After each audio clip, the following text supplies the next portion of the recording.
Hello all. In this class, we will look at the basic taxonomies and the different types of artificial neural networks available for practical applications.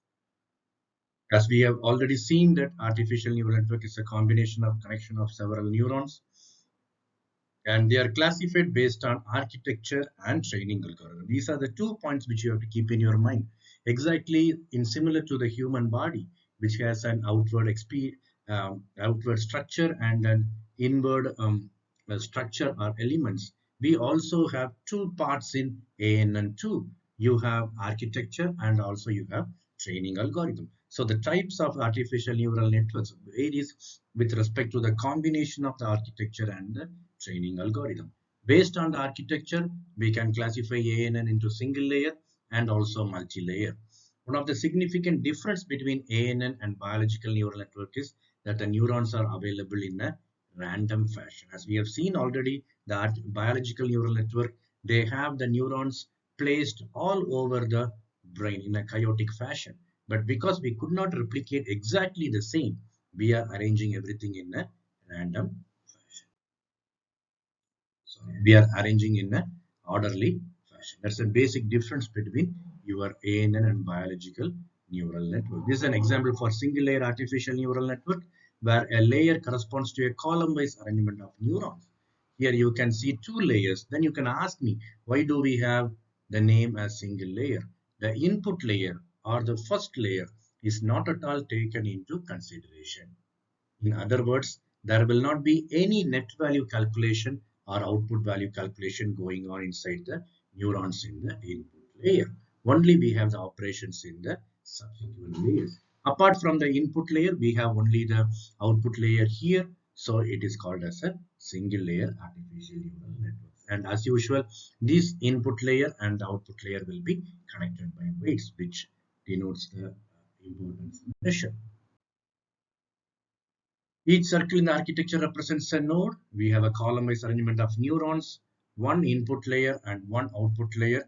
However, your input layer is not counted. It is only used for the distribution of inputs to the subsequent layers. You can have as many neurons as you like in the input layer. It is purely based on the application. In the same case, your output layer also can have as many neurons as you like. Again, it depends upon the number of classes of the application. But your hidden layer, when you go for your multi-layer artificial neural network, there we do not have any restriction. But because this is a single layer neural network, we are not going to talk about the arrangement of neurons in the hidden layer. Each neuron will give only a single output. A decision is taken considering all the outputs of the output layer neurons. So this is the way how weight matrix is shown or represented for practical applications.